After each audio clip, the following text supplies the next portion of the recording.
नमस्ते। आज हम भारतीय दर्शन की एक सबसे गहरी और दिलचस्प बहस में उतरने वाले हैं। एक ऐसी बहस जो हमारी और आपकी नहीं, बल्कि पूरी की पूरी वास्तविकता के वजूद पर ही एक बहुत बड़ा सवाल खड़ा कर देती है। और इस पूरी कहानी की शुरुआत होती है आचार्य शंकर के इस एक पावरफुल और रहस्यमयी वाक्य से। ब्रह्म सत्यम जगन मिथ्या जीवो ब्रह्मैव नापरः। मतलब मतलब ये कि ब्रह्म ही अकेला सच है, ये दुनिया एक भ्रम है और हम और आप यानी जीव उस ब्रह्म से अलग है ही नहीं। सुनने में जितना गहरा है, समझने में उतना ही पेचीदा। तो चलिए आज इस रहस्य की परतों को एक एक करके खोलते हैं। तो सबसे पहले समझते हैं शंकर के इस क्रांतिकारी विचार का पहला हिस्सा। ब्रह्म ही सत्य है और ये जो दुनिया हमें दिखती है ये मिथ्या है। इस पूरे दर्शन को कहते हैं अद्वैत। अद्वैत यानी दो नहीं। इसका मतलब बहुत सीधा है कि आखिर में जो परम सत्य है, जो अल्टीमेट रियलिटी है, वो सिर्फ एक है, दो नहीं। अब यहाँ पर शंकर एक बहुत ही दिलचस्प बात कहते हैं। वो बताते हैं कि सच के एक तरह से दो लेवल हैं।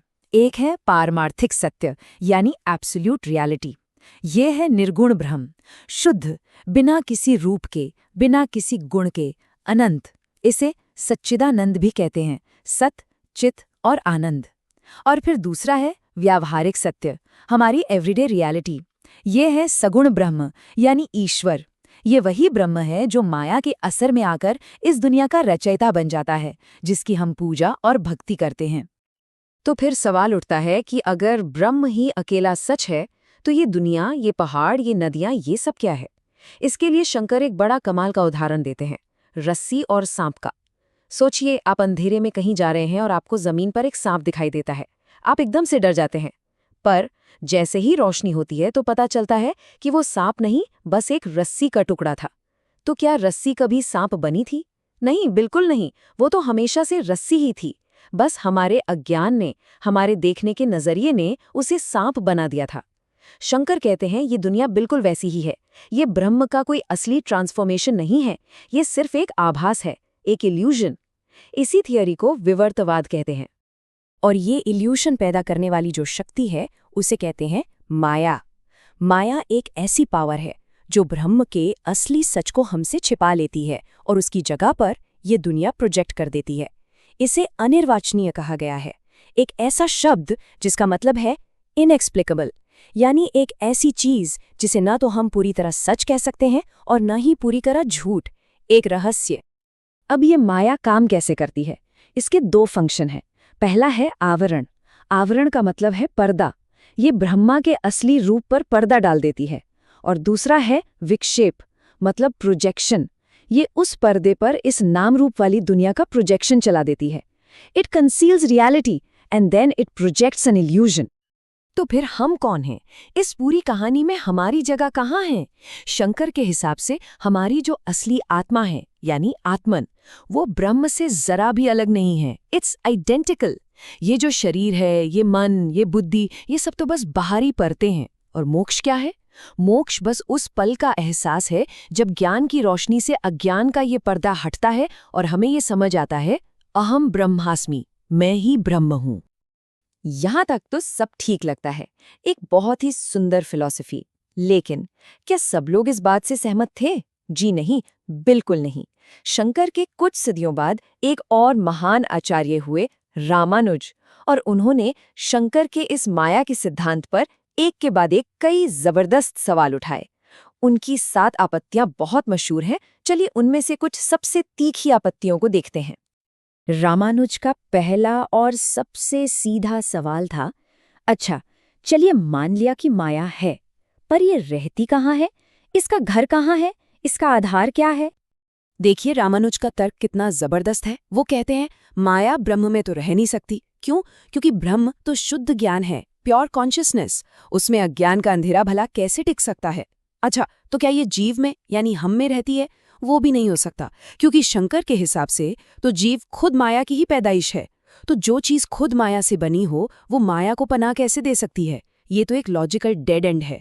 तो फिर ये माया आई कहाँ से? रामानुज यहीं नहीं रुके।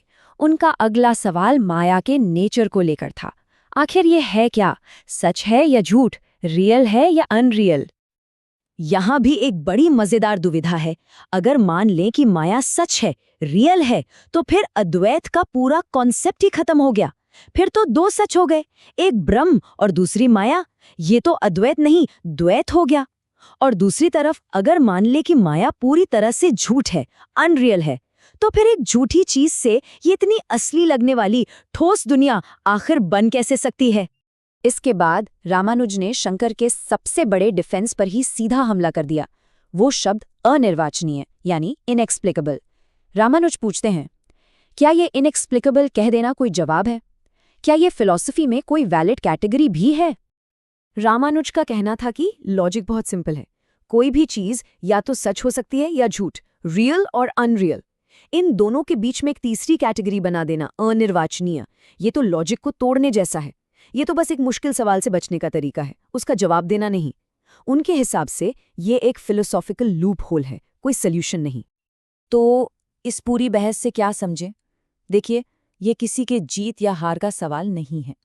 ये असल में रियलिटी को देखने के दो बिल्कुल अलग, दो पावरफुल नजरिए हैं, सत्य की दो अलग अलग दृष्टियां।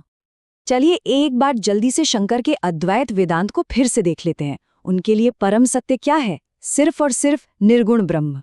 ये दुनिया क्या है? मिथ्या, एक इल्यूजन। और हम यानी जीव कौन है? हम ब्रह्म ही हैं, बस अज्ञान ने हमें अलग कर रखा है। और मुक्ति का रास्ता सिर्फ ज्ञान, प्योर नॉलेज, जिससे ये अज्ञान मिट जाए। आखिर में ये पूरी बहस हमारे सामने एक बहुत ही बुनियादी सवाल छोड़ जाती है।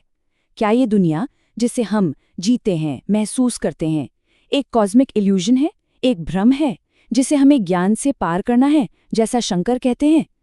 या फिर ये दुनिया ईश्वर की ही एक असली और दिव्य लीला है, जैसा रामानुज का दर्शन इशारा करता है? तो सोचिए, हमारी ये रियलिटी असल में है क्या? एक भ्रम या फिर एक लीला, एक डिवाइन प्ले? इसका जवाब शायद हम सबको अपने अंदर ही खोजना है।